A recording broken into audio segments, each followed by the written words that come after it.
Oh, did he sniff? Listen. Did he sniff during his Davos speech? Every single pause. Oh, my God. You can listen to the Professional Left on iTunes. No wonder they booed.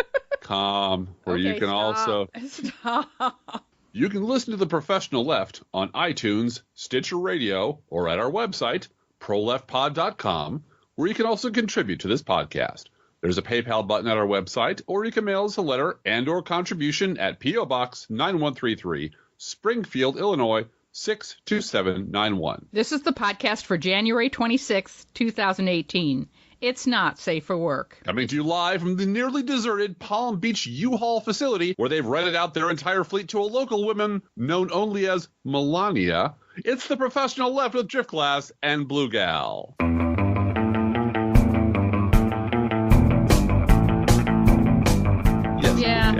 In all but name, I think she's packing up and moving out, and I don't blame her. Yeah. Well, and it's a lot of legal stuff this week, so we'd like to welcome a new presenting sponsor for our show. Wonderful. It's the legal team of Weiner and Carper. Have you recently suffered whiplash, torn ligaments, or any other injury related to what doctors call Sean Hannity changing a story too fast for the human eye to follow syndrome? If so, Fox News may owe you money. So contact the legal team at Weiner and Carper today to find out how much. Can I do this all over again? Sure, whatever. You did a good job. That was good so far. Thank you. I'm gonna try one more time. Okay.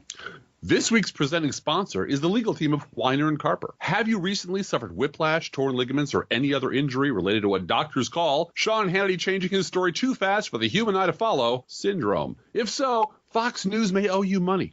So contact the legal team of Weiner and Carper today to find out how much. Weiner and Carper, because if Sean Hannity could get rich being an idiot, why shouldn't you? You know, Weiner and Carper, I have to say, might have their work cut out for them. Because the defense can prove that we've all had lots of practice with whipping our attention around, both with this so-called president and also with all of the excuses that conservatives on Twitter make for the payment of the Mexico wall. Yeah, but here's, if I may suggest a slight distinction, we don't believe any of that shit. Right. It falls to conservative meatheads to believe Sean Hannity when he says, President Stupid never, ever, ever said or suggested in any way this thing, and then comes the Fox Doom music, and then, well, he might have suggested it, but it doesn't really count. If you want to stay in that universe, you have to be mentally facile enough to completely change your opinion mid-sentence. Right. Yep. And that's going to cause some injury, Blue Gal. It's going to cause some soft tissue damage, some spinal column stuff, brain thingies, I'm imagining. Well, I felt like a character, a uncredited character on the Truman Show last night, because we're recording this on Friday because that's what we do these days. That's right. We know better. And I leaned over to you last night and said, I'm really glad we didn't podcast today because here comes the fun cooker, right? It's the last minute podcast with Driftglass and Blue Gal. It's unbelievable.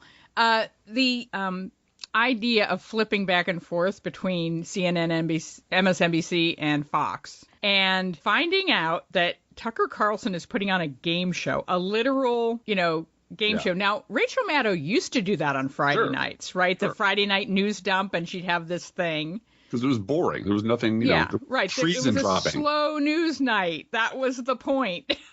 Well, and she would do this with viewers. Right. Not with on-air junior personalities like Baby Ducey. Yeah, Steve Ducey's and some blonde named kid. Shimkus, which threw us over to the Google machine because a former congressman Shimkus, but no relation. Apparently. But thinking about Sean Hannity flipping during his show and just saying, well, we'll talk about this tomorrow. Yeah. And knowing that gives them 24 hours to figure out a story, right? Yeah, you have a car chase we have to go to right now. Right now. And then today's story is, or his argument is, look, I never quote unsourced stories from the New York Times. I just don't do that. And all you have to do is on Twitter, you don't even have to leave the website. Just search Twitter for Hannity Hillary, New York Times. Right. And you can find 5 videos where he is screaming head on fire about, even the New York Times says that Hillary is a monster and she'll destroy America. Mm-hmm. He's not fact-checking the New York Times. No, he's not fact-checking. Well, and he always has sources. Our sources don't confirm this at all. Well, your sources is your left hand and your right hand, and you're jerking off with both of them at the moment. So I felt like a character in the Truman Show bursting out of a wrapped gift and saying, it's not real, it's not real. I went over to Twitter and just saw people saying, well, Hillary, and what about those missing texts? Yeah. And, 3 days ago, Driftglass, it was, the Secret Society. Secret Society. Oh, my God. And apparently they just forget. They just forget that 2 days ago, there was some other conspiracy, and there was Pizzagate, and there, no basement in the in the building where they claimed a sex ring was going on in the basement. And I was on Twitter saying, guys, you might want to switch over to another channel for 90 seconds and just read the Chiron, because your president is going down as we speak. Just to make sure people generations from now understand what we're talking about. Right. Last night, it dropped after 7 months, apparently ripening on the vine somewhere. Honestly. We're guessing it's either one of Trump's lawyers or Melania, his wife. Well, that's an idea. Dropped a Roosevelt dime on President Stupid and called into to the news organizations of America and said, he was going to fire that. He was going to fire. He was absolutely did it. He gave the order to do it, and his lawyer threw himself in front of that train and said, if you do, I quit. And then you're fucked. And that's the only thing that backed him down from that, which means that, to no one's surprise, everything that everyone in the White House has said for the last 7 months has been a lie about, no, we never even thought about such thing. But that happened in real time during the prime time news hour of, cable news. So in our household, for cheap entertainment, because we're all about the cheap entertainment. We're all about the cheap entertainment, It's the equivalent of taking out a kaleidoscope and just sort of twisting it around, because it's so fucking weird. It is like having shortwave radio to North Korea. Yeah. It's baseball scores.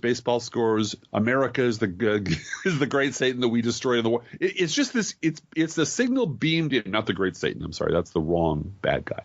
But it is a signal being beamed in from a completely different universe, populated by completely different creatures who don't speak our language, but somehow look like us and occupy the same physical space as we do. But it's so fucking bizarre, because it really is all across the board. Just everyone's TV alert lit up. Holy shit. We have sources inside that calls are coming from inside the goddamn White House saying, yep, he tried to fire him. And the only thing that stopped him was his lawyer saying, you'll have to take me first, and then you're in a world of hurt. Flip over to Fox News, who's had this the same length of time as everyone else has. They have a gajillion dollars. They have reporters everywhere. They have all the equipment that everybody else does. And there's Tucker Carlson doing a game show going, hey, everybody, let's play which self-centered liberal talk show host also thinks he's a rock star because he's an asshole. You're right. It's Joe Scarborough. And there's Steve Ducey's idiot kid going, I got it right. I get points. Yeah. And it's like it and one of the questions was about camels getting Botox. Yeah. Now look, if it is a slow news night, or that is the format of your show, I mean, I think Tucker Carlson should be a game show host. That's really his skill level. QVC did not interrupt selling cubit zirconia. No, exactly. 1 minute during this time. And I understand that. That's not their thing. Right. That's their job. But then we flip back and watch Sean Hannity go from bright red, it's all a lie, it's all a lie, it's all a lie, to his own network people going, it's actually true. To his like, well, fuck it, we're going to talk about it tomorrow. Here's a car chase, shut up. And then just quietly sitting under the desk with his bottle and just counting his 401k. Because let's face it, the only reason Sean Hannity exists as a carbuncle on the ass of America is because Fox News pays him a lot of money to tell tens of millions of really, really stupid, racist people the lies they want to hear. And nothing freaks them out more. This actually does remind me, Blue Gal, if you mind, a slight transition, from a scene from The Alienist. Oh yeah. Well, let me just ask you one Sean Hannity question, Sure. and then we can move to the Alienist. That's This is not about the Alienist. This is simply related to the Alienist. But please. Okay.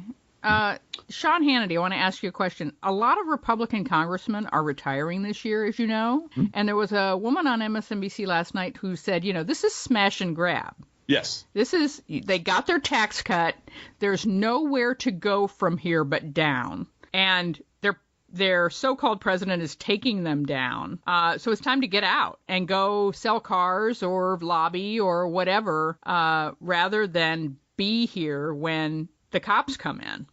And I'm just wondering whether you think Hannity or any other right-wing a-hole is going to smash and grab as well, that as this proceeds, particularly Hannity. I mean, he just doesn't seem to have a grip on how to spin this. Well, and I think he'd be the next one on the chopping block at Fox, to save a whole lot of money.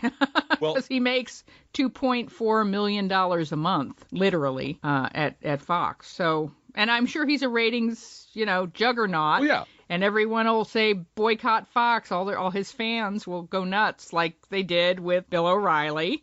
And, it lasts, because of that memory hole, it lasts 2 whole days that they're going to boycott Fox instead of watching their favorite personality. Well, they have a problem because, they literally have a 100% market share of that audience. Right. Because there's no place else for them to go. They have no other source of absolutely pure, undiluted, uncut bullshit, racist lies, which is all that keeps them upright and walking forward all day long.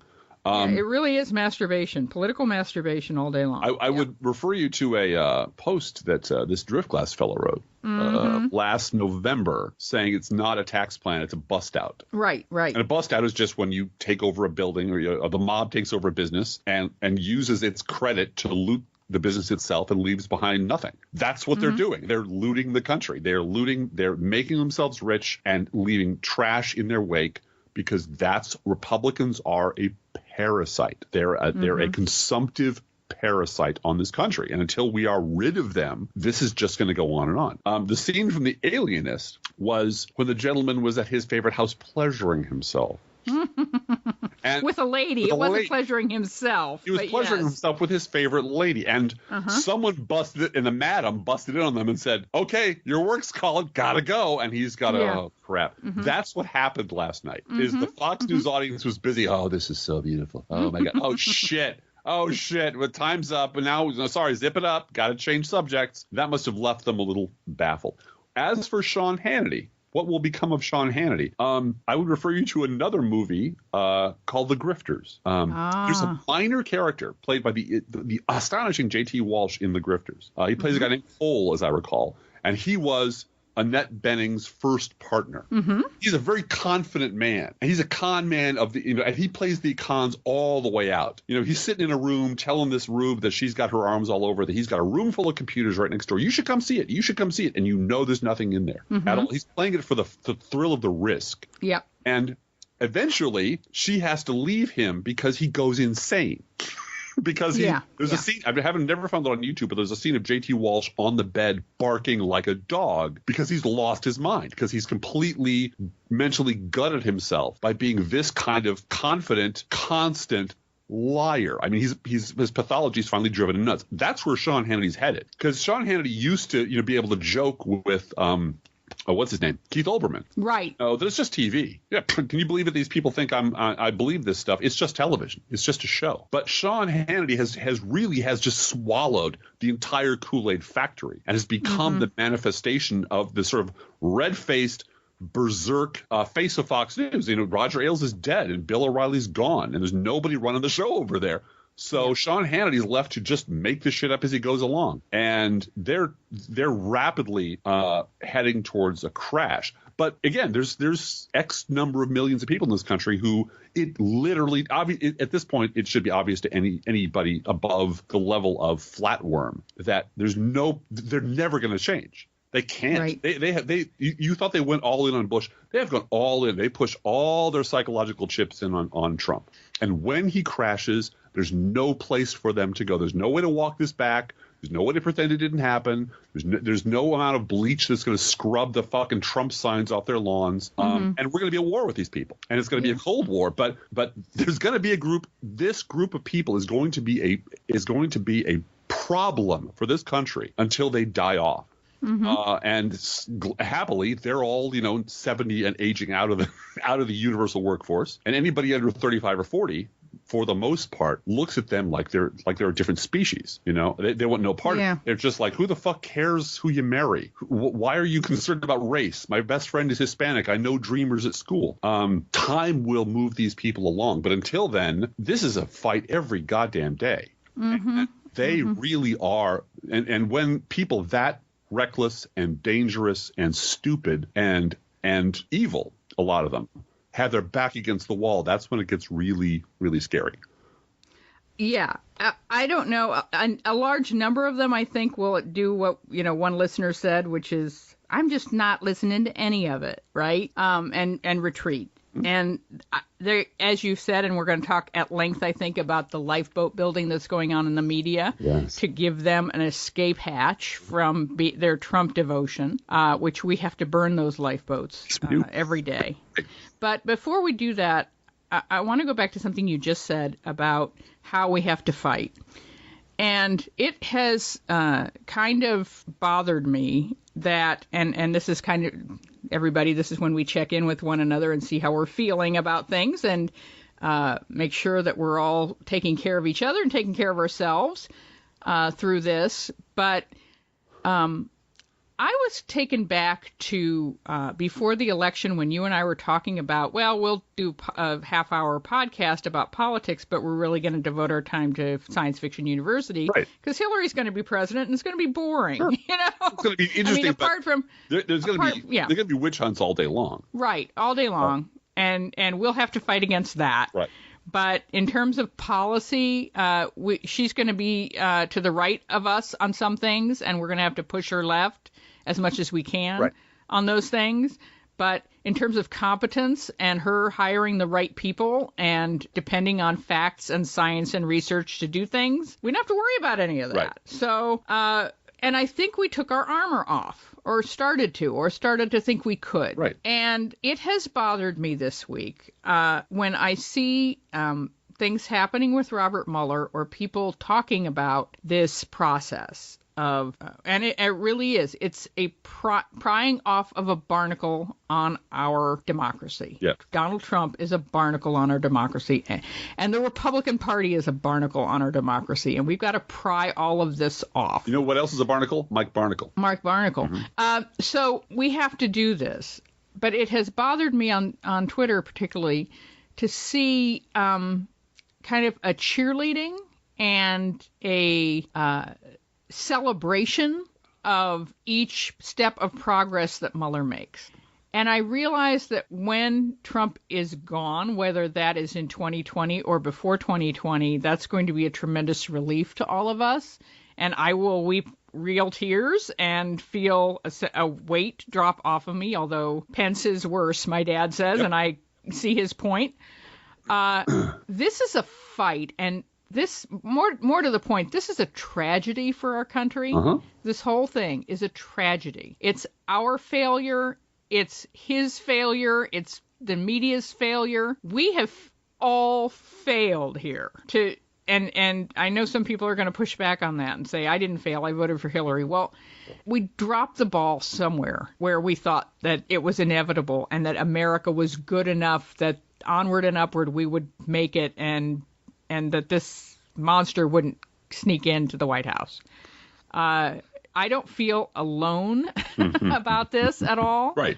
But I feel like getting out, a cheerleader outfit and jumping up and down and being happy, excited when taking down a president is a tragedy and we have to do it. Right. But it's a tragedy for our country that we have to do it. Yes. And after he's gone and after Pence is gone and we hopefully get things back to where humanity is valued in our government rather than money, that's going to take a long time. And it's going to take somber, hard work to do it. I don't like seeing point gaining on the right. It is a game on that side. Yes. Of, ha, we got you.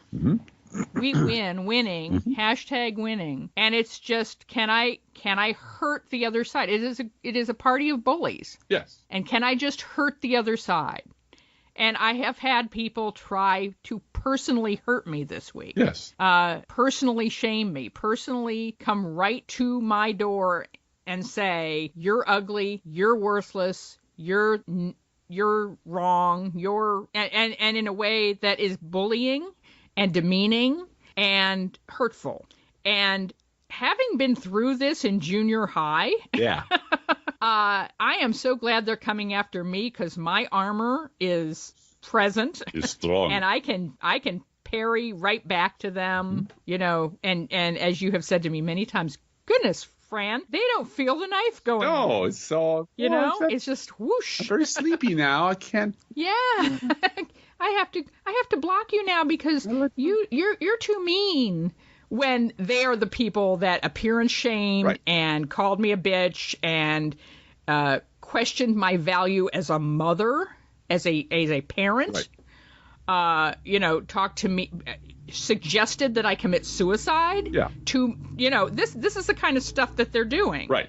And when you see that happening on that side, and them thinking, see, I told her I won. Right. And then I come back to our side of Twitter and see, yay, Mueller. And I think, okay, those aren't.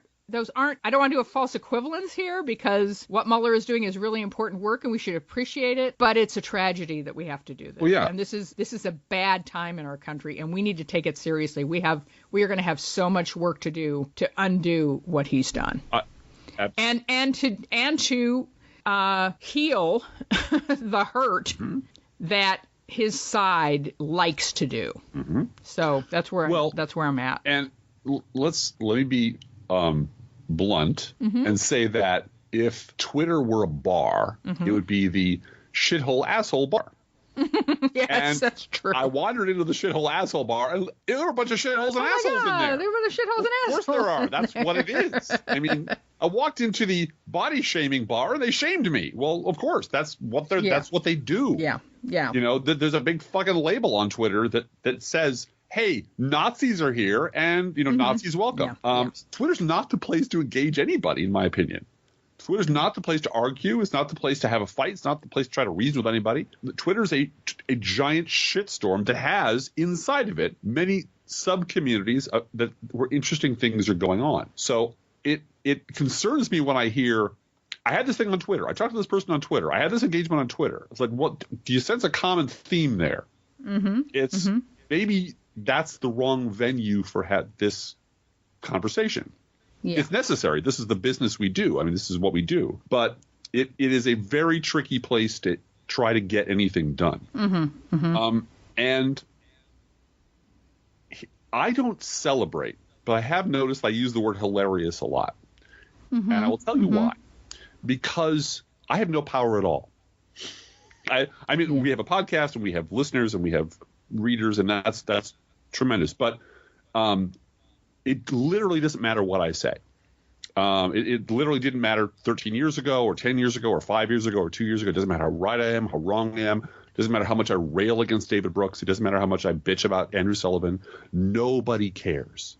Right. Nobody cares. So the fact that you and I are right a lot and people on the left are right a lot is entirely irrelevant to the conversation. Yeah. So at some point, I have to find some reason to get out of bed other than being angry all the time. Yeah. And it has to be some level of kind of gallows humor. I have to find it fucking amusing that the place at the table where my wife should be is occupied by Charlie Sykes. And that nobody will explain to me why a crackpot right-wing radio scumbag has a place at the National Dialogue talking about the giant pile of shit that he created, and that nobody around him will say, Charlie, you were a big contributing factor to the horrible, horrible situation we're in. So I noticed that Charlie Pierce said that yesterday. He's very blunt about that, which is why Charlie Pierce is not invited to a lot of parties. But I've said this before. We hijacked a Sunday school class to talk about this last week. Yes, we're probably going to do it again. I believe if you want to, not you personally, but if we wanted to have a Truth and Reconciliation Committee, we talked about that after the Bush administration. Sure, truth first, then reconciliation. But as long as we're going to play this game of the Obama administration never happened, Hillary Clinton is a murderer, Donald Trump is a genius, fuck you liberals, I'm glad you're crying, and I'm never going to change, I'm not going to forgive these people for anything, and I'm not going to forgive anybody who handed them a sharp stick to poke my wife with. Yeah. I'm not a fucking forgiving mood at all. As soon as we roll through Berlin and go to the bunker and find the remains of the Third Reich having blown their brains out, I will forgive all things. Once we win the war, I'll feel real forgiving. But right now, these people are actively involved in fucking up my country, robbing my children's future, and laughing about it. So it doesn't move me greatly that Bill Kristol has suddenly discovered that the Republican Party is full of Republicans, and holy crap, there might be some racists out there too. My experience on Twitter is a lot of people say, well, he's on my team now. They did a lot of shit in the past, but he's not on your team. He is usurping your team. Bill Kristol is a deeply depraved, bloodthirsty parasite who has suddenly discovered that the water is a little more congenial on the other side. So now he's taking the other side. And the minute your back is turned, he will cut your throat, take your shit, and go back to being the same asshole he was 5 years ago. Because that's who he is. If you welcome him into the perimeter, God help you in 3 years. Because then at some point you will notice that you are no longer part of the conversation. It is just a conversation between Charlie Sykes and Andrew Sullivan and David Brooks and Bill Kristol, and somehow the entire liberal voice, the people who were right all along, will simply vanish from history. And that's what they're doing. That's what the lifeboats are about, is to make sure there aren't enough seats on the lifeboats for them and us. Right. They are tossing us over the side to make more room for Bill Kristol. Now, if Bill Kristol wanted to wander the earth doing good for poor children for the rest of his life, and 20 years from now come back and ask nicely to be given a microphone, I'm fine with that. But these scumbags move directly from calling me and my friends traitors in front of television cameras onto a seat on your liberal TV. On TV going, isn't it a shame the Republican Party lost its mind? I wonder how that happened. And all of the people around them, every single other person in their universe lets them get away with it. And I want to make a very bad analogy, if you don't mind. No, go right ahead.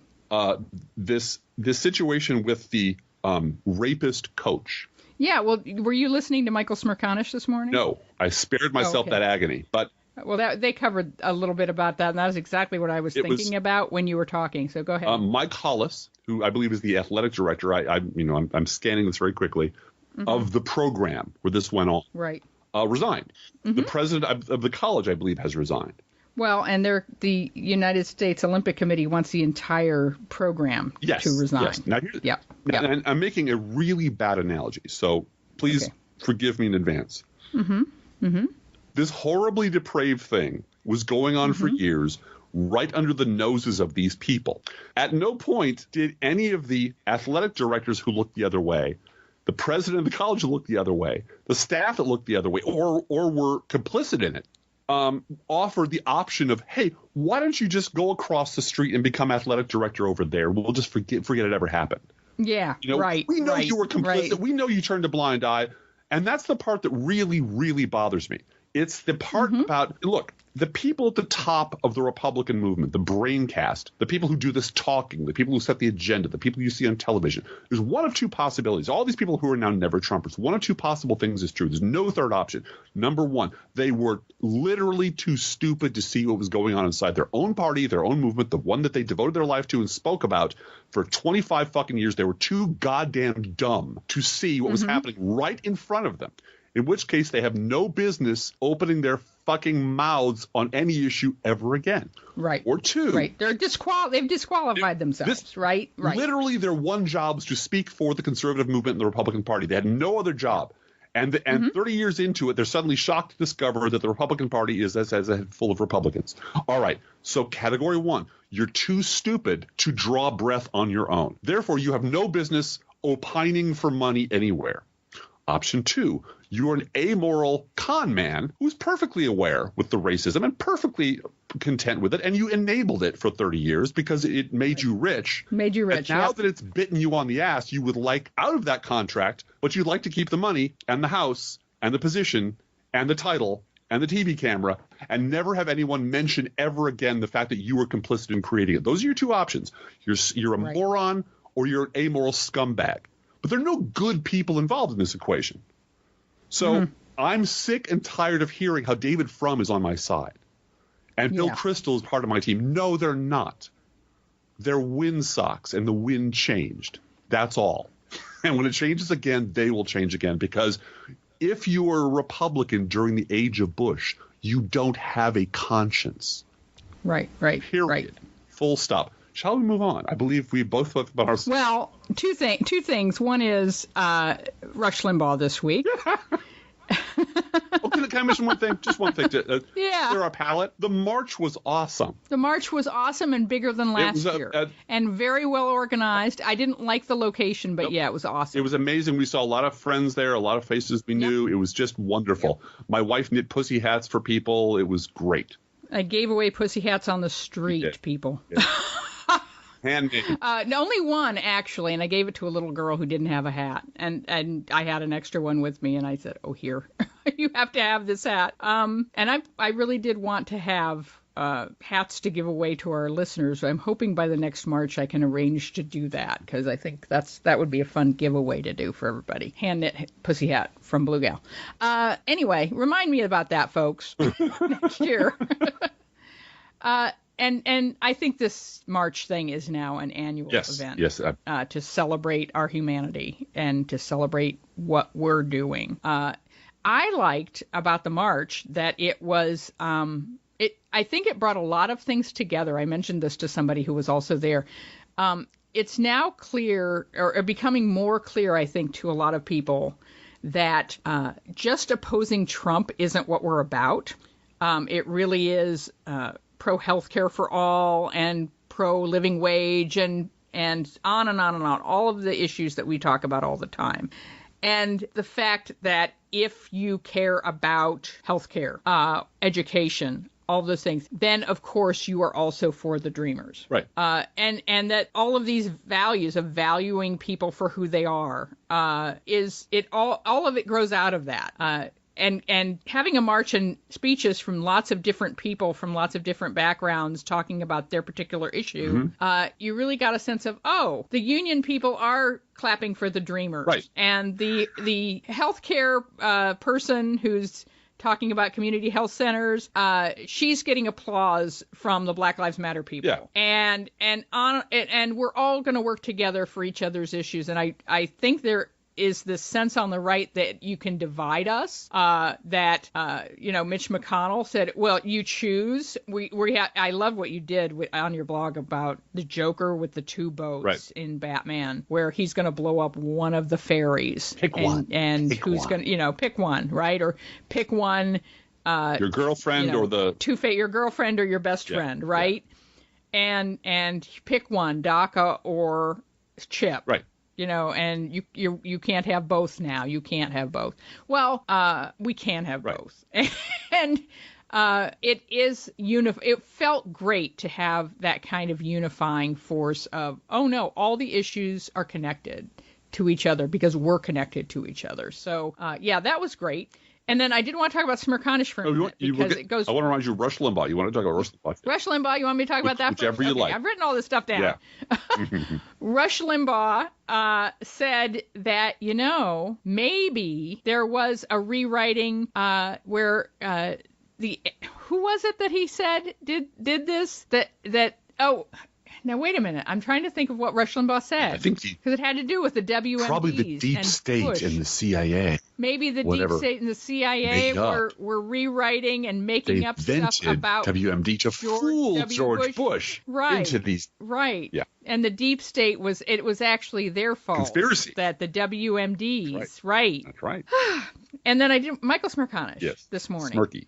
Had on someone who's written an article in the Atlantic magazine about the trial of the rapist who, was with the Olympic gymnast situation. who's been sentenced to 175 years. Yeah. And they were focusing on the judge in the case who made a statement that, you have protection under the Constitution against cruel and unusual punishment. But if I had it within my power to have someone do to you what you did to all of these girls, I would allow that because I'm so furious with you. And that shocked a lot of people. And perhaps was overstepping her bounds as a judge to say she disagrees with the Constitution from the bench in this particular instance. The author of this article, and I'm sorry I don't know his name, but he's in the Atlantic, was saying to the extent that he could argue not for the rapist, but for our Constitution and for our humanity and for justice that is not revenge, that more sexual assault does not solve the problem. And he appreciated her passion, but it was a shocking statement to make. And then he used the analogy of someone post-war in Germany seeing a former SS officer who had his head shaved and was being marched through the streets and so forth, and this Jewish person apparently wanting to beat up this guy. Yeah. And realizing, oh, wait, we won. And even with all of the loss that he had felt and the 6 million Jews who had been killed and everything that had happened, killing this SS officer during the war, yes, that was the thing that I would have wanted to do. Mm-hmm. But we won the war, and this person is now, lower than dirt. Mm-hmm. And I don't feel any sympathy for him. I think he's getting what he deserves. However, I'm not going to get any satisfaction from revenge. The same kind of revenge that I would have felt during the war would have been totally appropriate. Walking over and shooting him at this point is not going to give me any satisfaction because you're civilized. We've won. And we're civilized, number one. I'm more of a human than he is in terms of my behavior. Right. And I'm a better person. I am governed by principles. Yeah. And so, and those principles have won. We are victorious. So, okay, I gotcha. While the war is going on, yes, I will fight back. And you were essentially saying the same thing, that if we get to the point where, Bill Kristol is working for Habitat for Humanity, terrific, building houses for 10 years. I'll kick in money if he does that. But he doesn't do that. Right. That's not what he does for a living. Exactly. And if his position is, I'm here on television and I'll be able to be the correct person by saying, oh my Lord, there's these terrible people supporting Donald Trump, and how could we get to this point? And that is particularly true of former campaign officials like Bill Kristol, people that worked on Republican presidential campaigns, like Steve Schmidt, where there were Willie Horton ads, like Rick Wilson, and like Nicole. calling voters in North Carolina and saying, "Isn't it terrible that John McCain has a black baby?" Yeah. Push polls. If you took any of the Karl Rove playbook and put it into action to win elections, and now you're standing by being horrified by the Donald Trump ad where he says Democrats are complicit in murder, and you will not out the agency that made that ad. That's where Truth and Reconciliation to me comes in. You know full well that Nicole Wallace and Steve Schmidt know who made that ad, or they can find out with one phone call. Of course they do. And they should be on the air saying, that is the blah, blah agency that made that ad, and they should never work in this town again because that's fucking racist and it's anti-American. Yeah. And that's what they should out the quote-unquote professionals who cashed a check for making that shit, and they should be outing that person and ruining their careers and their reputations. Mm-hmm. And they haven't done it. They want to. Of course not. Of course not. Hey, Matthew Dowd was the chief architect of George Bush's 2004 re-election committee. He worked hand in glove with Karl Rove. He knows exactly who wrote those ads. He knows who put produced the gay bashing local initiatives that were put on the ballot specifically to drag get evangelicals to the polls so George Bush can win. He knows all the dirt. And of course, if you'd like to help, but of course they can't because both sides are equally wrong, Blue Gal. Both sides are bad. I'm sure they could, turn over lots of juicy information. As I said before, if you want to give me the plans to the Republican Death Star, I will be happy to take them and sing your fucking praises. But until you put the plans in my hand, you're just a fucking hack looking for your next meal. And you supped all you could. You sucked as much nutritional value out of this country, calling people like me a traitor for 20 years. And now you'd like to go do something else for a living and work for the other side for a while. Because obviously you don't have a moral compass. Obviously anybody who puts money in front of you. The only reason Bill Kristol's working at MSNBC is because Fox News fired him. And he has a and the New York Times fired him. And Time Magazine and there's a whole bunch of people that fired him. The 90s he worked for ABC and was fired from them. So Bill Kristol has a long and storied history. But let's not talk about anything before yesterday morning, because then it gets really complicated. And we start doing things like I did this week, which was pulling people's columns that they wrote and tweaking a few of them and seeing how they read today. Hey, look. And they read the same. It's David Brooks' column from November 2017 about how hysterical liberals are blaming this whole election on angry white males and Willie Horton bashing and this whole homophobic red America values voters bullshit. And it's all wrong. It flatters liberals, pathetic egos, but it's all wrong. Oh, wait a minute. That was David Brooks writing in 2004. All of the things we've been saying about the Republican Party were part of the conservative mockery of liberals. You could just pull any column you want from these people for the last decades. They're like, those crazy liberals are calling us. They think the Republican Party is racist. We've got some sort of Confederacy thing going. There's a bunch of billionaires pulling the strings. Ha ha ha. Bunch of stupid Marxists. What the fuck do they know? Well, it turned out we were right all along. And so the result of that is let's give the same assholes who called us traitors for 20 years, make sure they never have to pay a price for it. They keep their seat at the table. The people who were right all along are just shuffled off the stage because it's really inconvenient to have someone sitting across from Bill Kristol who calls him a fucking fascist. Yep. So, and we want to protect Bill Kristol at all costs. Whatever happens, make sure Bill Kristol survives. And that's the. And you know what? Here's the thing.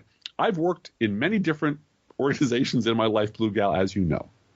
And in every dysfunctional organization I've ever been a part of, there's always a group of people who are manifestly unfit for the job they're paid to do. And it usually runs from the staff to middle management right up to upper. There's someone in upper management. And it destroys the organization because, first of all, their job title clearly has nothing to do with the reason they were hired. Secondly, it doubles the workload for everyone else because they're fuck-ups. Right. So they're either doing nothing or they're actually destroying the organization. Very much like these parasites in our media are screwing up the good name of journalism, maybe beyond repair. Right. And they're destroying morale. Because what's really clear is not only can't these people be fired, but they are protected from on high by somebody, which means you can't even talk about it. You mean there's a secret society? Except it's not a fucking secret. You know who it's Phil Griffin. It's Andy Lack. You know who these people are. So and everybody at Davos, don't forget. But the thing is, those of us in the universe in the same organization very quickly learn you can never talk about it. Because if you do, you're gone.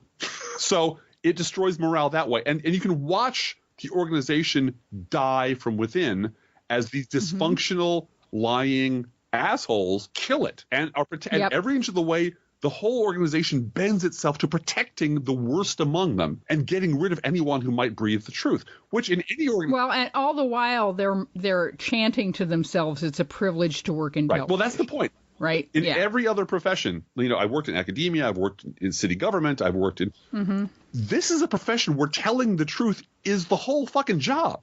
That's the point, The whole job of journalism is to tell the facts, and the one thing they won't tell the truth about is what's going on in their own profession, which is profoundly fucking this country up. So, and eventually the organization dies because it can't support this any longer.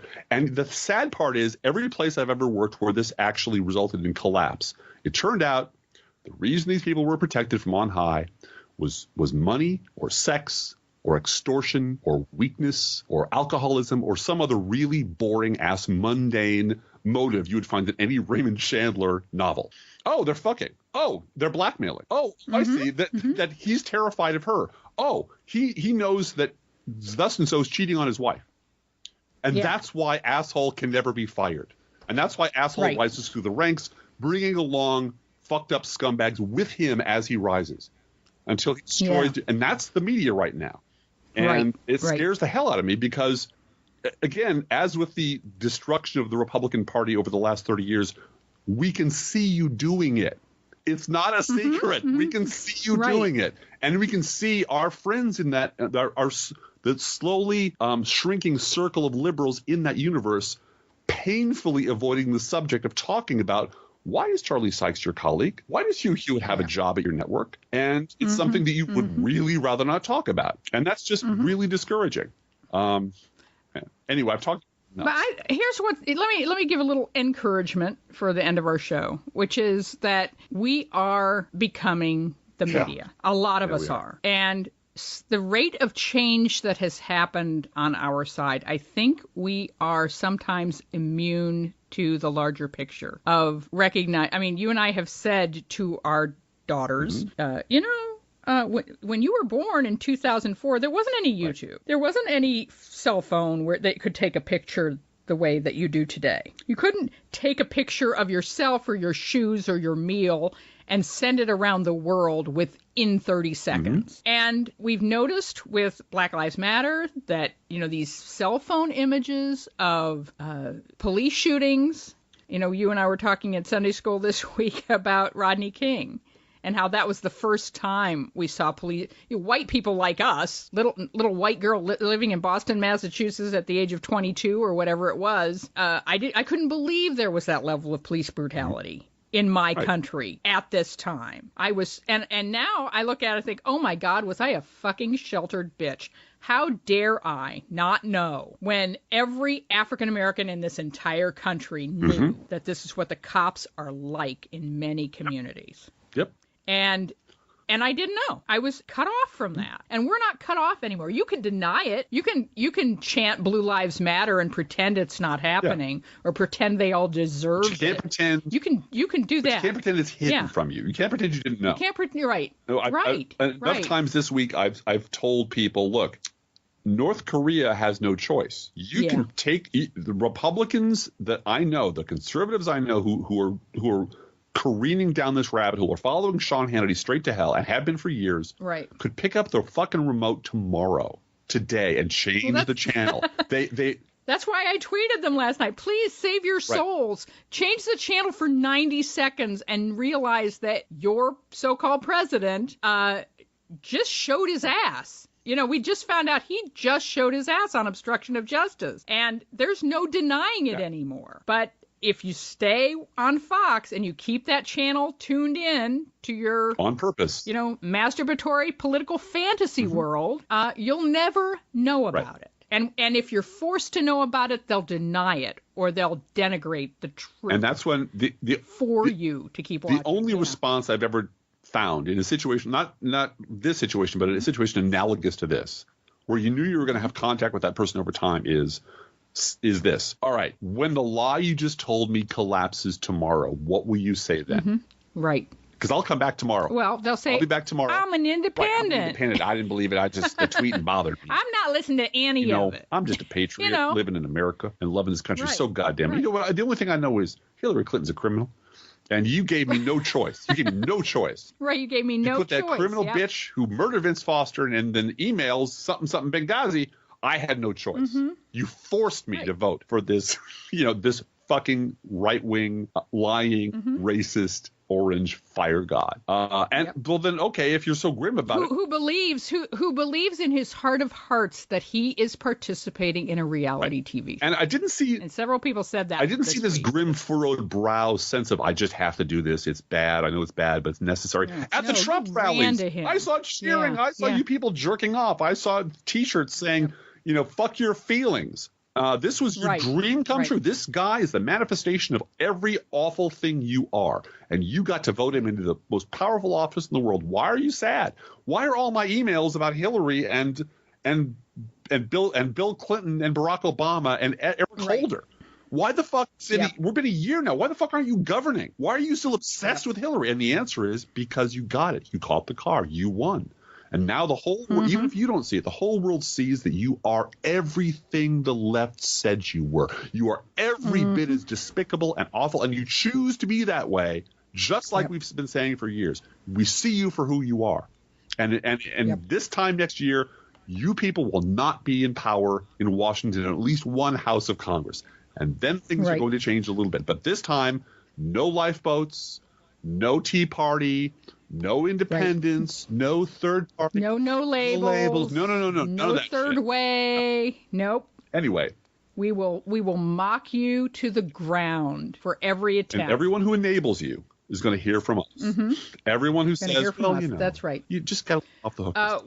We didn't get to talk about the lawsuit. I just want to mention that there is now a lawsuit in Kentucky against the Medicaid work requirements that has been accepted, that the plaintiffs in this case have been accepted by the courts as legitimate plaintiffs. So this trial and lawsuit will go forward as, of course, they found enough Medicaid recipients in Kentucky to who have standing. That's what you have to do. First thing you have to do is find people who are hurt by this law, and then you can sue on their behalf. And that has happened. So that case is going forward. And we in Illinois know a lot about budgets via lawsuits, because Illinois went for 2 years under our current Republican governor, Bruce Rauner, without a budget on everything purpose. That got paid had to be paid at the point of a court order. Exactly. And those agencies that could get a court order to receive funding from the treasurer got funding from the treasurer, and that's the only way they did. So we know about that, and that is another way that the right-wing cabal is trying to gaslight and destroy, drown it in the bathtub, is force us at every step to lawsuit our way toward what we deserve. And, that's why they want to stack the courts as well. So just be aware of all this. You want to do a quick news rundown? No, I don't think we have time, Drift Class. Well, you know that Bozo... Did we skip anything? Well, Donald Trump's in Davos. He's on his way back, actually. Got back on I'm kind of surprised. I thought he was going for the extradition. The extradition-free country, but he's coming back. Seriously. He was booed there for calling the media by the international media. He was booed for calling the media nasty and fake, which is something our media will not do. We talked about Ron Johnson suddenly discovering that the secret society is actually snark, and just watching it fall apart in like a 48-hour period is kind of hilarious. And Fox just stopped talking about it. Like, boom, gone. Yep. And I mentioned to someone said something about that. Like, look how fast they stopped talking about it. I said, oh, you don't remember Shirley Sherrod in 2010. The one day it was all day, every day about how this Obama appointee was a racist, a reverse racist against white people. And then it clearly comes out that Breitbart edited the tape, and it's just not a story the next day. We just won't talk about it anymore. And that's why memory is the liberal superpower. By the way, in the space of time since our last podcast, Blue Cow, the government was open and closed. I know. Seriously. So the government's open again. Open and closed and open again. You're welcome. Yep. It's the least we could do. Actually, let's talk about that for a second, because, the Republican Donald Trump tweet narrative was Democrats caved. And I'm sorry, but to my mind, there was a left-wing straw man built up tremendously quickly to say the base at the left is terribly, terribly angry and wants Chuck Schumer fired and hates all Democrats. And it's just like 2013 all over again with the Republicans in 2013 are exactly like the Democrats today. The same. It's exactly both the sides, same. Blue Gal. Both sides. Both sides. It's exactly the same. And of course, again, memory being our superpower, we realized that in 2013, the Tea Party decided to shut down the government over funding Obamacare. We shut down the government because Mitch McConnell had 2 hostages, and Mexico was not going to pay for the wall, and so there was a dysfunction, and Mitch McConnell couldn't get 51 votes, right? He couldn't get all 50 of his Republican colleague to vote yes on his particular plan. And I do believe that Mike Pence was out of town. That's a shame. So there wasn't going to be any tie breaking going Pence on. is not home right now. And Pence, don't call. Pence is not here. So that's the difference between no, we don't we don't want to fund Obamacare, and could you please both fund children's health care, which expired in September, and stop holding the Dreamers hostage when it's simply President Stupid who ended this program because he doesn't like Obama. And because CHIP was deliberately delayed to be used as a hostage. As a hostage. Exactly. And the most interesting reaction and horrifying reaction from my point of view was David Brooks, who thought the whole thing was hilarious. Because let's face it, the last year has been an unremitting series of examples that David Brooks doesn't know shit about politics, was completely wrong about everything, and his party is every bit as horrifying as we told him it was. So suddenly, there's something to bash Democrats about. And he was fucking thrilled. So he wrote a whole column about how it was hilarious, about how Democrats go to a hypnotic trance and think the entire country is the Middlebury College Facility Lounge because Democrats are weak pussies and they don't have any strategy. They don't know what they're doing. Isn't it funny how Democrats are stupid? You know why? Because nobody's going to come and take David Brooks's kids away at the point of a gun. Nobody's going to take his health insurance away. The calculated sadism of his party is something David Brooks thinks is funny. Yes, and he thinks it's hilarious that these Democrats who have no power in the House, who have no power in the Senate, who have no power in the courts, who don't have the White House, are still desperately trying to protect poor people, children, immigrants, the weak and powerless. And occasionally we fail because occasionally we fuck up and occasionally we don't follow through and occasionally we make mistakes.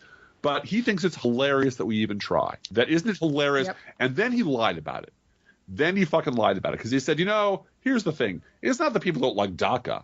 What it means is I might be mildly inconvenienced by something and I don't give a shit enough about these kids to be bothered by it.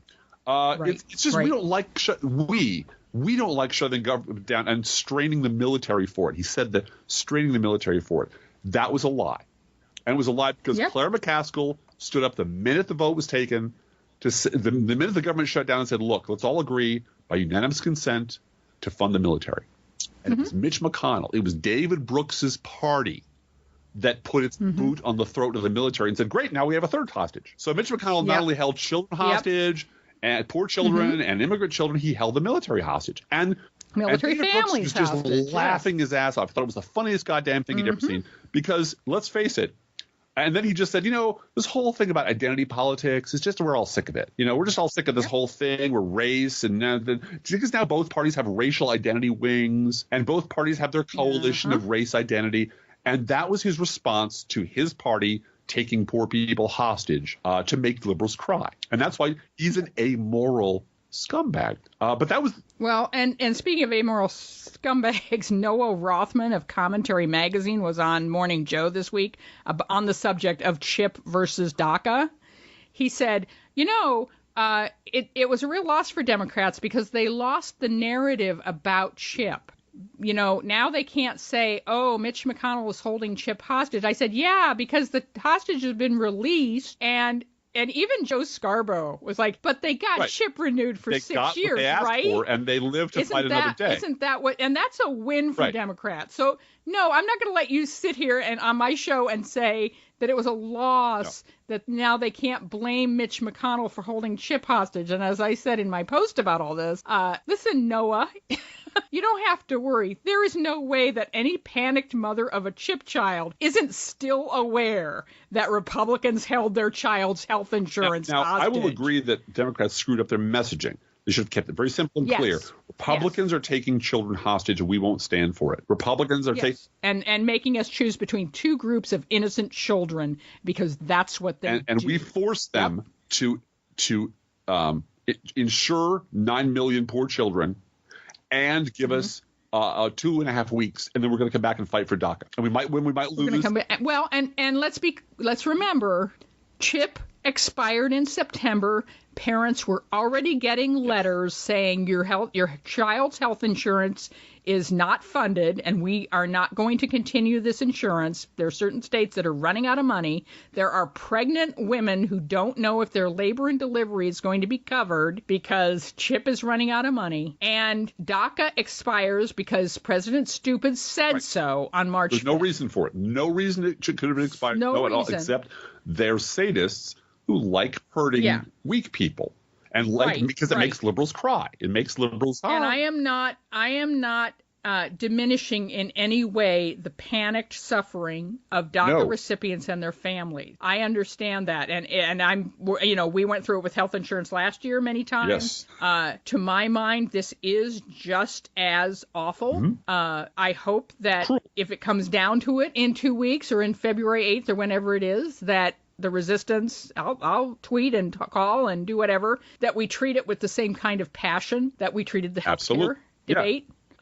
We need to. But in terms of the urgency of one over the other, it's terrible we have to make that kind of decision. But we're in the minority right this minute. And so getting CHIP funded for 6 years, 10 would have been cheaper, it turns out. But for 6 years is not nothing. And it is monstrous that the DACA, these kids have been screened. They have been vetted. Mm-hmm. This is not, and this is the thing that the zero information voters on the right just seem to revel in calling all brown people criminals and murderers. It's almost like they're a party of racists, Blue Gal. It's almost like they're a party of racists. All right, we're going over, with our I'll blitz right through the another thing being held hostage, not being held hostage, but the Trump administration wants to end support for the International Space Station. Now you've crossed a line. Now you've pissed off NASA nerds. You know what? Yeah. This is the problem. You have no idea the can of horror you've opened up. Science nerds, NASA nerds, space nerds, we never forget. We never. Well, and there are one state after another is using the courts to reverse net neutrality issues. Again, it's government by lawsuit, but it is. Jared Kushner apparently won't agree to sit with the Senate Judiciary Committee. Reportedly, he's spooked. I prefer to think of him as white as a ghost. And you may think of your own white joke and just insert it there and laugh it up and tell me what it was. The House, the Justice Department, it's important. The Republican Trump Justice Department warned that Devin Nunes's fan fiction that he invented out of whole cloth and little bits of the truth that he snipped together in a way that radically misrepresents what it said, to reveal that would be extraordinarily reckless. Because and he inserted highly classified information in that memo, so it can't be released. The point. There's a poison pill in there. He put in there so he could talk about it without actually having to prove anything. Because that's and Devin Nunes, who shouldn't be anywhere near this goddamn committee, apparently Paul Ryan just lets his dogs run wild, lets them pee on the carpet, and every time asked, why are you letting this happen? He just sort of, I don't want to talk. That's the subject. I don't know what you're talking. I got my tax bill. Look, the Koch brothers just paid me $500,000. Okay. Shut up. I'm going to go home and roll around in money. And all you people just shut up. A group of mayors, speaking of local action, have canceled their meeting with Donald Trump because he told his Department of Justice to start withholding money from local governments because of sanctuary cities. And the local mayor said, well, fuck you then. We're not going to meet with you. Go away. You're a bitter old freak, and we're going to be done with you in a couple of years, so go away. There were a great many mayors talking about – I listened to quite a bit of that on C-SPAN. And a lot of them talking about how when you're at the local level, you can't mess around with the kind of partisanship that Donald Trump is messing around with. That, the police officers have to work.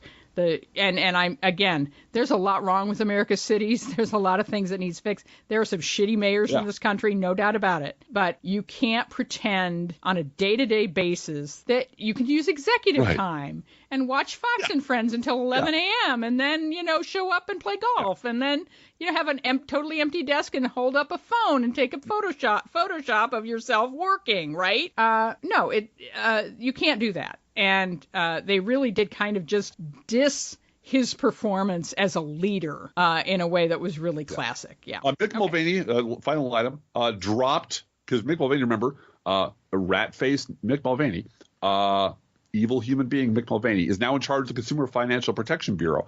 He ordered them to drop a lawsuit against 4 payday lenders who were charging 900% interest rates without any explanation. We don't want to sue those people because I love them. They're my brothers, and I love them. I also I'll bet he was lending that money. I'll bet they were lending that money at 900% to military families as well. How low can you go? And finally, the same agency just dropped an investigation into a lender that contributed money directly to Mick Mulvaney's campaign. So they're very Trump-like of him. And that's the end of the news this week, except for the fact that you guys are the liberal media.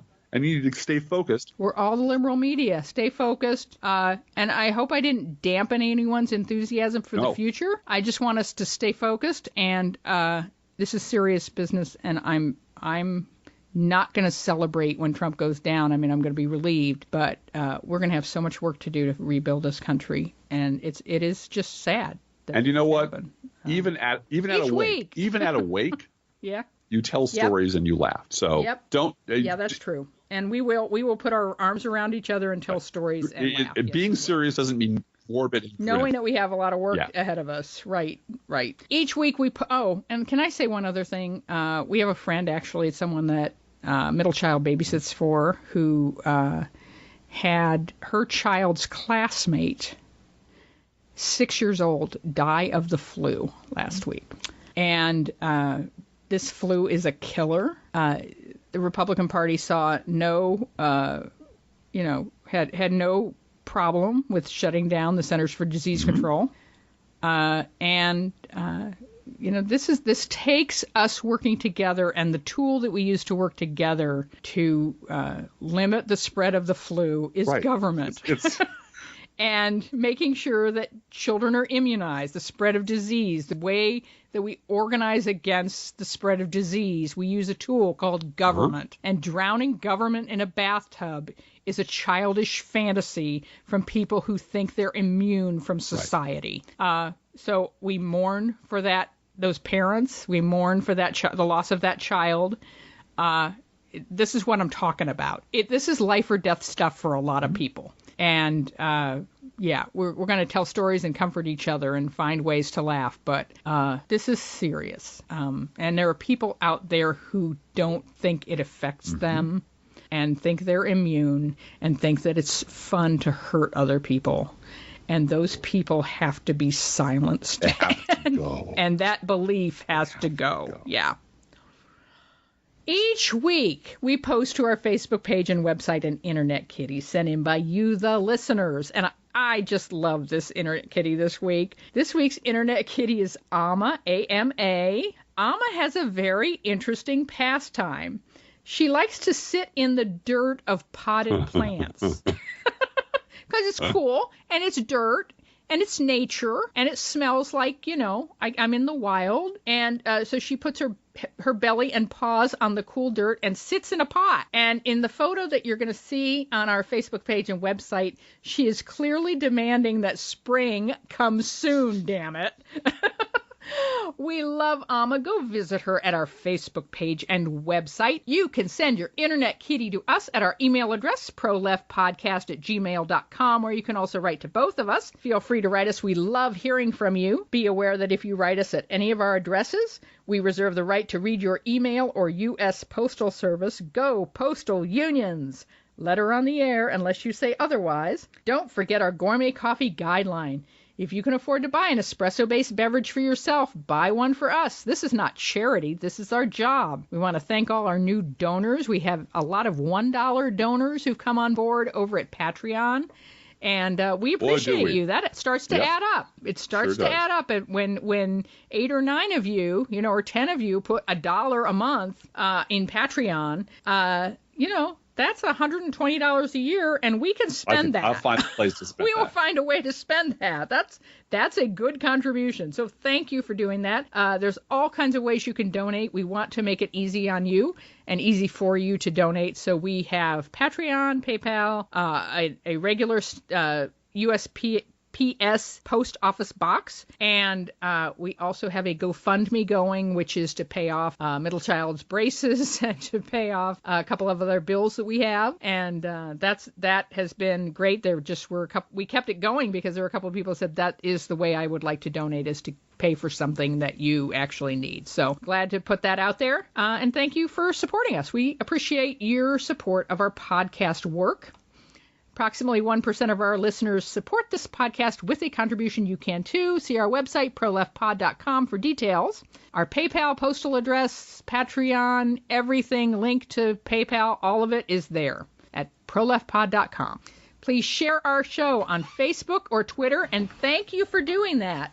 Hey, Driftglass, how are the Internet Kitties doing this week? Well, Blue Gal, the Internet Kitties will be embracing the wonders of the cosmos and watching the Royal Super Blue Blood Moon on January 31st. That's a blue supermoon with a lunar eclipse thrown in and no extra charge. This will be happening one day after the State of the Union, which the Internet Kitties will not be watching. Let's think about living. Think about living. Let's think about loving. Think about loving. Let's think about the hooping and the hopping and the popping and the loving, lovey-dovey. Let's forget about the wine and the crying, the shooting and the dying, and the fellow with a switchblade knife. Let's think about living.